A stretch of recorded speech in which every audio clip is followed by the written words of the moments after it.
Welcome to the 1000 Nights and 1 Night. Now, when it was the 675th night, she continued, It hath reached me, O auspicious king, that Gharib, after killing the Marid, fared on into the valley and found himself in a great island in mid-ocean, full of all fruits that lips and tongues could desire. So he abode alone on the island, drinking of its waters, and eating of its fruits and of its fish he caught, and days and years passed over him, till he had sojourned there in solitude for 7 years. One day, as he sat, behold, there came down on him from the air 2 Marids, each carrying a man, and seeing him they said, Who art thou, O fellow, and of which tribe art thou? Now they took him for a Jinn, because his hair was grown long, and he replied, saying, I am not of the Jann. Whereupon they questioned him, and he told them all that had befallen him. They grieved for him, and one of the Ifrits said, Abide thou here till we bear these 2 lambs to our king, that he may break his fast on the one and sup on the other, and after we will come back and carry thee to thine own country. He thanked them and said, Where be the lambs? Quoth they, These 2 mortals are the lambs. And Gharib said, I take refuge with Allah, the God of Abraham, the friend, the Lord of all creatures, who have power over everything. Then the Marids flew away, and Gharib abode awaiting them 2 days, when one of them returned, bringing with him a suit of clothes, wherewith he clad himself. Then he took him up and flew him with sky high out of the sight of earth, till Gharib heard the angels glorifying God in heaven, and a flaming shaft issued from amongst them, and made for the Marid, who fled from it towards the earth. The meteor pursued him, till he came within a spear's cast of the ground, when Gharib leapt from the shoulders, and the fiery shaft overtook the Marid, who became a heap of ashes. As for Gharib, he fell into the sea and sank 2 fathoms deep, after which he rose to the surface and swam 2 days and 2 nights, till his strength failed him, and he made certain of death. But on the 3rd day, as he was despairing, he caught sight of an island, steep and mountainous. So he swam for it and landed, and walked on inland, where he rested a day and a night, feeding on the growth of the ground. Then he climbed to the mountain top, and descending the opposite slope, fared on 2 days, till he came in sight of a walled and bulwarked city, abounding in trees and rills. He walked up to it, but when he reached the gate, the warders seized on him, and carried them to their queen, whose name was Janshah. Now she was 500 years old, and every man who entered the city they brought to her, and she made him sleep with her. When she was done with her work, she slew him. So she had slain many men. When she saw Gharib, he pleased her mightily. So she asked him, What be thy name and faith, and whence comest thou? And he answered, My name is Gharib, king of Iraq, and I am a Moslem. Said she, Leave this creed and enter mine, and I will marry thee and make thee king. But he looked at her with eyes of ire and cried, Perish thou and thy faith. Cried she, Dost thou blaspheme my idol, which is of red carnelian set with pearls and gems? And she called out to her men, saying, Imprison him in the house of the idol. Happily it will soften his heart. So they shut him up in the dome's shine, and locking the doors behind him, went their way. And Shahrazad perceived the dawn of the day, and ceased to say her permitted say. Now, when it was the 676th night, she resumed, It hath reached me, O auspicious king, that when they took Gharib, they jailed him in the idol's dome's shrine, and locking the door upon him, went their way. As soon as they were gone, Gharib gazed at the idol, which was of red carnelian, with collars of pearls and precious stones about its neck, and presently he went close to it, and lifting it up, dashed it on the ground, and brake it into bits. After which he lay down and slept till daybreak. When morning morrowed, the queen took seat on her throne and said, O men, bring me the prisoner. So they opened the temple doors, and entering, found the idol broken in pieces, whereupon they buffeted their face till the blood ran from the corners of their eyes. Then they made at Gharib to seize him, but he smote one of them with his fist and slew him. And so did he with another, and yet another, till he had slain 25 of them. And the rest fled and went into the queen, Jan Shah, shrieking loudly. Quoth she, What is the matter? And quoth they, The prisoner hath broken thine idol, and slain thy men, and told her all that had passed. When she heard this, she cast her crown to the ground and said, There is no worth left in idols. Then she mounted amid 1,000 fighting men and rode to the temple, where she found Gharib had gotten him a sword, and come forth and was slaying men and overthrowing warriors. When she saw his prowess, her heart was drowned in the love of him, and she said to herself, I have no need of the idol, and care for naught save this Gharib, that he may lie in my bosom the rest of my life. Then she cried to her men, Hold aloof from him, and leave him to himself.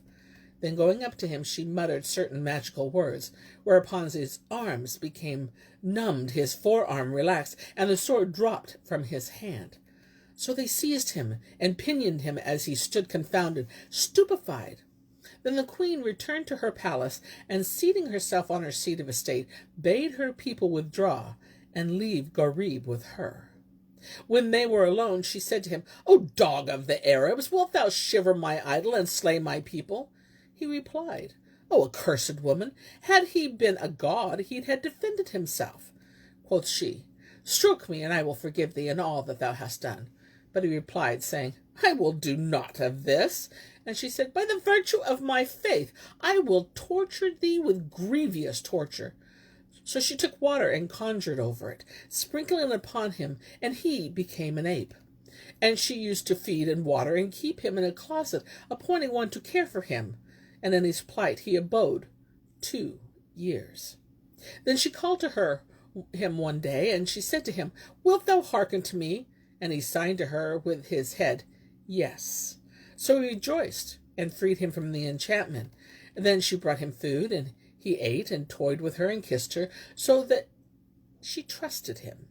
When it was night, she lay down and said to him, Come to thy business. He replied, 'Tis well, and mounting on her breast, seized her by the neck, and brake it. Nor did he arise from her till life had left her. Then, seeing an open cabinet, he went in and found there a sword of Damascene steel, and a targe of Chinese iron.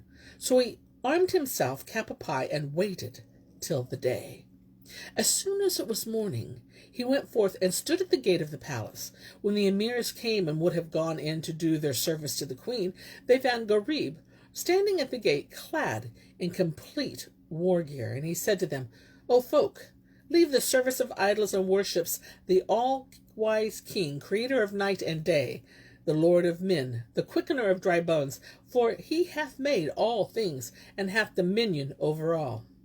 When the Kafirs heard this, they ran at him, but he fell on them like a rending lion, and charged through them again, and again, and again, slaying of them much people. And Shahrazad perceived the dawn of the day, and ceased to say her permitted say.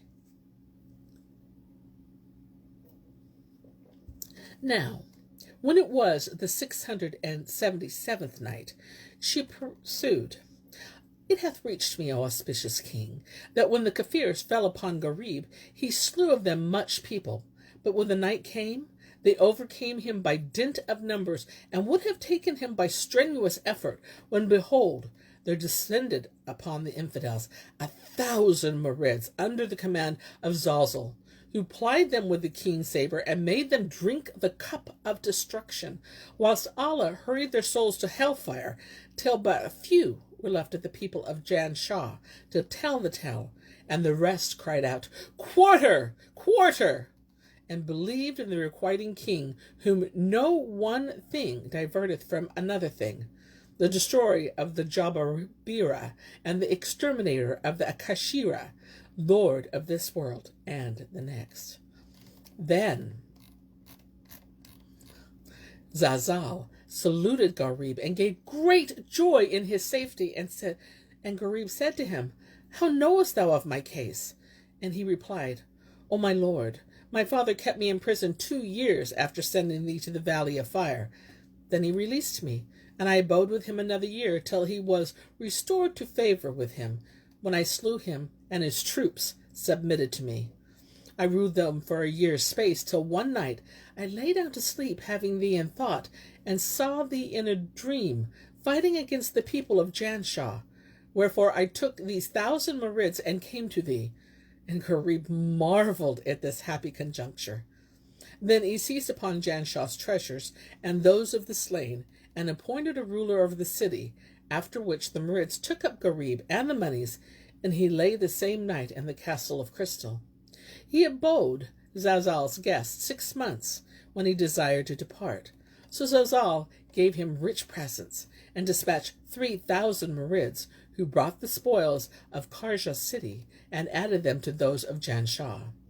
Then Zalzal loaded 40,000 Marids with the treasures, and himself, taking up Gharib, and flew with his host towards the city of Isbanir al-Madin, where they arrived at midnight. But as Gharib glanced about, he saw the walls invested on all sides by a conquering army, as it were a surging sea. So he said to Zalzal, O my brother, what is the cause of this siege, and whence came this army? He alighted on the terrace roof of the palace, and cried out, saying, O star, O moon, O Medea! Whereupon the twain started from sleep in amazement, and said, Who calleth us at this hour? Quoth he, 'Tis I, your lord, Gharib, the marvelous one of the deeds wondrous. When the princesses heard their lord's voice, they rejoiced, and so did the women and the eunuchs. Then Gharib went down to them, and they threw themselves upon him, and lullilooed with cries of joy, so that all the palace rang again. And the captains and the armies awoke, and said, What is to do? So they made for the palace, and asked the eunuchs, Has one of the king's women given birth to a child? And they answered, No, but rejoice, for King Gharib hath returned to you. So they rejoiced. And Gharib, after salams to the women, came forth amongst his comrades, who threw themselves upon him, and kissed his hands and feet, and returning thanks to Almighty Allah, and praising him. Then he sat down on his throne, and his officers sitting about him, and questioned them of the beleaguering army. They replied, O king, these troops sat down before the city 3 days ago, and there were amongst them jinns as well as men. But we know not what they want, for we had with them neither battle nor speech. And presently they added, The name of the commander of the besieging army is Murad Shah, and he hath with him 100,000 horse, and 3,000 foot, beside 200 tribesmen of the jinn. Now the manner of his coming was wondrous. And Shahrazad perceived the dawn of the day, and ceased to say her permitted say. Now, when it was the 678th night, she said, It hath reached me, O auspicious king, that the cause of this army coming from Isbanir city was wondrous. When the 2 men from Sabur had charged to drown his daughter, Fakir Taj, letting her go, bidding her flee for her life, she went forth distracted, unknowing whether to turn, and saying, Where is thine eye, O Gharib, that thou mayest see my case and the misery I am in? And wandered on from country to country and valley to valley, till she came to a wadi abounding in trees and stream, in whose midst stood a strong base castle, and a lofty builded, as it were, of the pavilions of paradise. So she betook herself thither, and entering the fortalice, found it hung and complete with stuffs of silk, great plenty of gold and silver vessels, and therein were 100 beautiful damsels. When the maidens saw Fakir Taj, they came up to her and saluted her, deeming her of the virgins of the jinn, and asking her of her case. Quoth she, I am the daughter of the Persian king, and told them all that had befallen her, which when they heard it, they wept over her, and they condoled with her, and comforted her, saying, Be of good cheer, and keep thine eyes clear and cool, for here shalt thou have meat and drink and raiment, and we all are thy handmaids. She called down blessings on them, and they brought her food, of which she ate till she was satisfied. Then quoth she to them, Who is the owner of this palace, and lord over you girls? And quoth they, King Sasal, son of Dal, is our master, and he passeth the night here once in every month, and fareth in the morning to rule over the tribes of the Jann. So Fakir Taj took up her abode with them, and after 5 days she gave birth to a male child, as he wore the moon. They cut his navel cord and kohled his eyes, and they named him Murad Shah, and he grew up in his mother's lap. After a while came King Zalzal, riding on a paper-white elephant, as it were a tower plastered with lime, and attended by the troops of the jinn. He entered the palace, where the 100 damsels met him, and kissed ground before him, and among them was Fakir Taj. When the king saw her, he looked upon her, and said to the others, "Who is yonder damsel?" And they replied, "She is the daughter of Sabur, king of the Persians and Turks and Damalites." Quoth he, "Who brought her hither?" So they repeated to him her story, whereat he was moved to pity for her, and said to her, "Grieve not, but take patience till thy son be grown a man, when I will go to the land of the Ajams, and strike off thy father's head from between his shoulders, and seat thy son on the throne in his stead." So she rose and kissed his hands and blessed him. Then she abode in the castle, and her son grew up, and was reared with the children of the king. They used to ride forth together, a hunting and a birding, and he became skilled in the chase of wild beasts and ravening lions, and ate of their flesh, till his heart became harder than the rock. When he reached the age of 15, his spirit waxed big in him, and he said to Fakir Taj, "O my mamma, who is my papa?" She replied, "O my son, Gharib, king of Iraq, is thy father, and I am the king's daughter of Persia." And she told him her story. Quoth he, "Did my grandfather indeed give orders to slay thee and my father Gharib?" Quoth she, "Yes." Whereupon he said, "By the claim thou hast on me for rearing me, I will assuredly go to thy father's city, and cut off his head, and bring it into thy presence." And Shahrazad perceived the dawn of the day, and ceased to say her permitted say.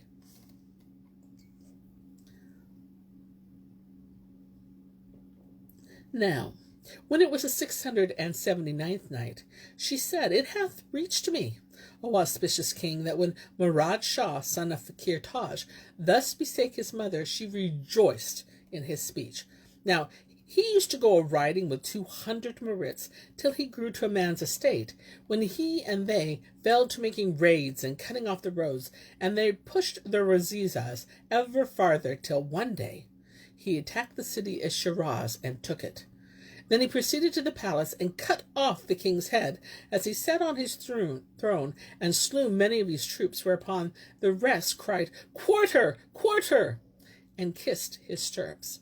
Finding that they numbered 10,000 horse, he left them to Balkh, where he slew the king of the city and put his men to the rout, and made himself master of the riches of the place. Thence he passed to Nuran at the head of an army of 30,000 horse, and the lord of Nuran came out to him with treasure and tribute, and did him homage. Then he went on to Samarkand of the Persians, and took the city, and after that to Akhlat, and took that town also. Nor was there any city that he came into that he did not capture. Thus Murad Shah became the head of a mighty host, and all the booty he made and spoils in the sundry cities he divided among his soldiery, who loved him for his valor and munificence.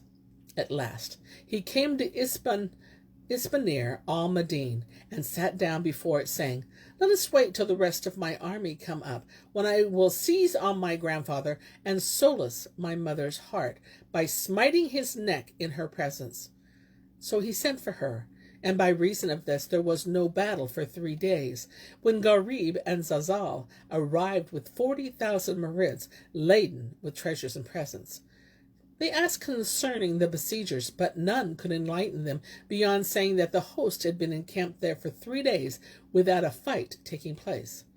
Presently came Fakir Taj, and her son Murad Shah embraced her, saying, "Sit in thy tent till I bring thy father to thee." And she sought succor for him of the Lord of the worlds, the Lord of the heavens, and the Lord of the earth. Next morning, as soon as it was day, Murad Shah mounted and rode forth with the 200 Marids on his right hand, and the kings of the men on his left, whilst the kettle drums beat to battle. When Gharib heard this, he also took to his horse, and calling his people to the combat, rode out with the jinn on his dexter hand, and the men on his sinistral. Then came forth Murad Shah, armed cap a pie, and drave his charger right and left, crying, O folk, let none come forth to me but your king. If he conquer me, he shall be lord of both armies, and if I conquer him, I will slay him, and as I have slain others. When Gharib heard his speech, he said, Avaunt, O dog of the Arabs! And they charged at each other, and lunged with lances, till they broke, then hewed at each other with swords, till the blades were notched. Nor did they cease to advance and retire and wheel and career, till the day was half spent, and their horses fell down upon them, when they dismounted and gripped each other. Then Murad Shah, seizing Gharib, lifted him up and strove to dash him to the ground. But Gharib caught him by the ears and pulled him with his might till he seemed as if the heavens were falling on the earth. And he cried out with his heart in his mouth, saying, I yield myself to thy mercy, O Knight of the Age. So Gharib bound him. And Shahrazad perceived the dawn of the day, and ceased to say her permitted say. Now, when it was the 680th night, she continued, It hath reached me, O auspicious king, that when Gharib caught Murad Shah by the ears, and well-nigh tore them off, he cried, I yield myself to thy mercy, O Knight of the Age. So Gharib bound him, and the Marids and his comrades would have charged and rescued him, but Gharib fell on them with 1,000 Marids, and was about to smite them down when they cried out, Quarter! Quarter! And they threw away their arms. Then Gharib returned to Shah Minya, which was of green silk, embroidered with red gold and set with pearls and gems, and seating himself on his throne, called for Murad Shah. So they brought him shuffling in his manacles and shackles. When the prisoner saw him, he hung down his head for shame. And Gharib said to him, O dog of the Arabs, who art thou, that thou shouldest ride forth and measure thyself against kings? Replied Murad Shah, O my lord, reproach me not, for indeed I have excuse. Quoth Gharib, What manner of excuse hast thou? And quoth he, Know, O my lord, that I came out to avenge my mother and my father on Sabur, king of the Persians, for he would have slain them. But my mother escaped, and I know not whether he killed my father or not. When Gharib heard these words, he replied, By Allah, thou art indeed excusable. But who were thy father and mother, and what are their names?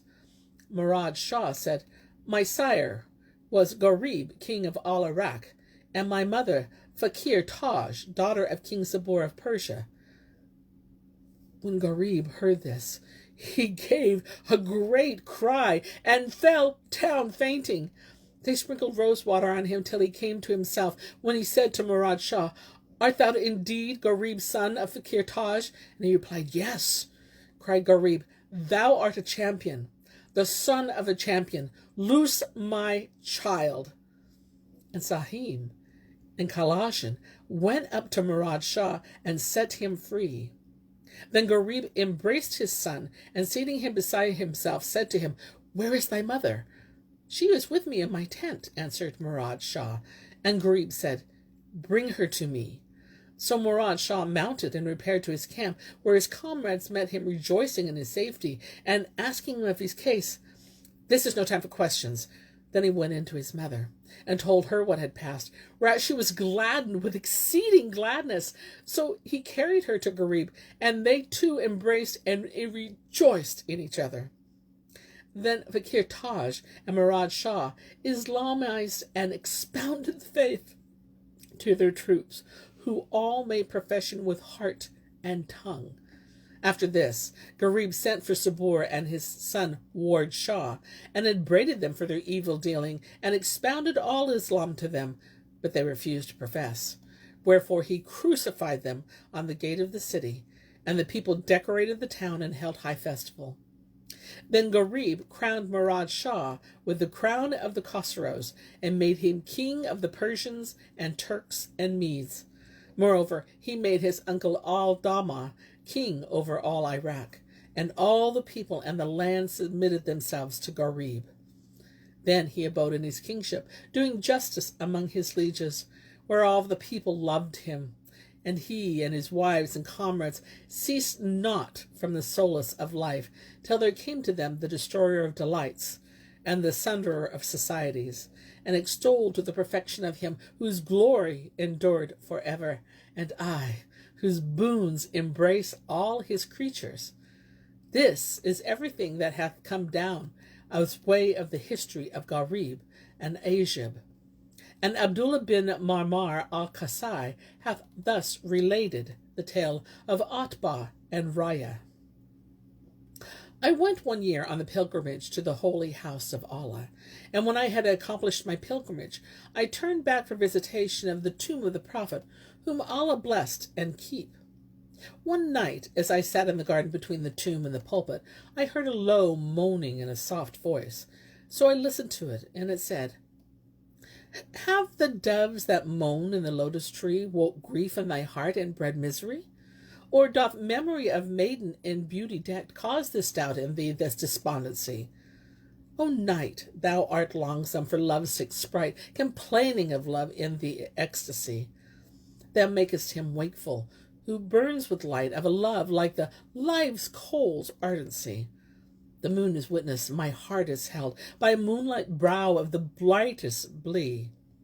I reck not to see me by love ensnared, till ensnared before I could reek to see." Then the voice ceased, and not knowing whence it came to me, I abode perplexed. But lo, it again took up its lament and recited, "Come Rayya's phantom to grieve thy sight in the thickest gloom of the black-haired night. And hath love of slumber deprived those eyes, and the phantom vision vexed thy sprite? I cried to the night whose gloom wore there, seas that surge and billow with might, with might. O night, thou longsome to a lover who hath no aid nor help save the morning light." She replied, "Complain not that I am long, 'tis love is the cause of thy longsome plight." Now, at the first of the couplets, I sprang up and made for quarter whence the sound came, nor had the voice ended repeating them ere I was with the speaker, and saw a youth of the utmost beauty, the hair of whose side face had not yet sprouted, and in whose cheeks tears had worn twin trenches. And Shahrazad perceived the dawn of the day, and ceased to say her permitted say. And so do I cease my telling of these tales for today, till it be morrow.